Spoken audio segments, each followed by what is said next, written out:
This evening, January 14th, 2026, a State Department spokesperson said that U.S. President Donald Trump's administration is suspending processing for immigrant visas for applicants from 75 countries. Part of the administration's crackdown on immigration, but really a focus on the impact of immigration. The pause, which will impact applicants from Latin American countries, as well as European countries, South Asian countries, Africa, and the Middle East, will begin on January 21st. Tommy Pickett, Principal Deputy Spokesman at the State Department, said the following. The State Department will use its long-standing authority to deem ineligible potential immigrants who would become a public charge on the United States and exploit the generosity of the American people. Immigrant visa processing from these 75 countries will be paused while the State Department reassesses immigration processing procedures to prevent the entry of foreign nationals who would take welfare and public benefits. According to Reuters, a November 2025 directive to U.S. diplomats asked them to ensure that visa applicants are financially self-sufficient and do not risk becoming dependent on government subsidies during their stay in the United States. That's not an unreasonable position to take, is it? Why should we allow the immigration of people who are drawing benefits that are meant for Americans?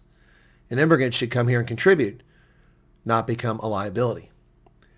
Now, this ban will have no impact on U.S. visitor visas from these countries, and that's an issue that's been in the spotlight now, given that the United States will be hosting the 2026 FIFA World Cup and the 2028 Olympics.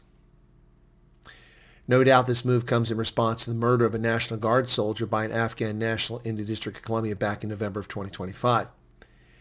And here are the African countries affected by it. In total, half the continent.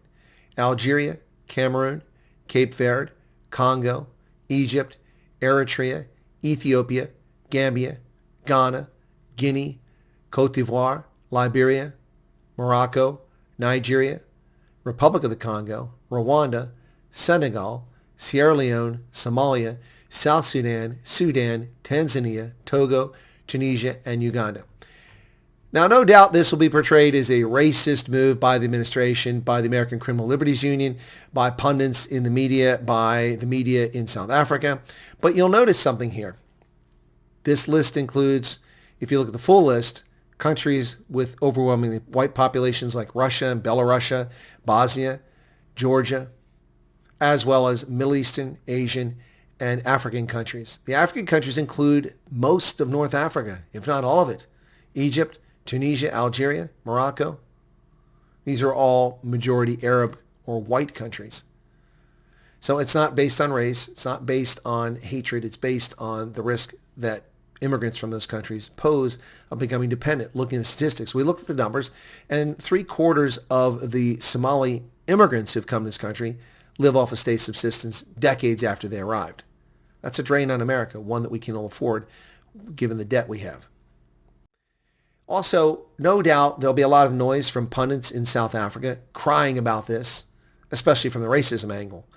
But notice that South Africa isn't on this list. South Africans who wish to immigrate to America can still apply to come here as an immigrant.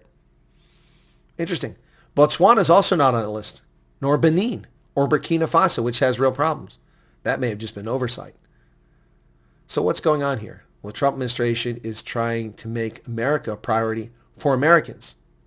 Those who wish to become Americans can still come here, but not from those 75 countries. This is an indefinite pause, and it's likely to last the rest of Trump's term. What say you folks? South Africa, what do you think? I'm sure we'll hear the howling coming from the left, but Trump's got a point. And if the South African government continues to cry, oh, they're picking on South Africa, the aggressive stance towards South Africa, once again, South Africa is not in the crosshairs of an executive action which cuts out other people, but not South Africa. Can we finally stop hearing the ANC narrative that they're being aggressive and attacking South Africa when the United States is not? The South African government should take this as a lesson, that they're barking up the wrong tree, crying victimhood. You are the aggressor. Your actions have undermined U.S. interests and those of our friends, partners, and allies. And despite that, no action has been taken against you other than saying you're not welcome at the G20 in the U.S. That's pretty mild if you think about it, given the egregious actions of the South African government, including inviting a designated terrorist group the Iranian Revolutionary Guard and their Navy ships to come to South Africa, a terrorist organization. And the U.S. has done nothing to you. Yet you still lie to your population and say that they have done something to you. It's time for real journalism to resurface in South Africa. And for that matter, in Washington, New York, London, Paris, and Berlin. Will it? Don't hold your breath. Cheers.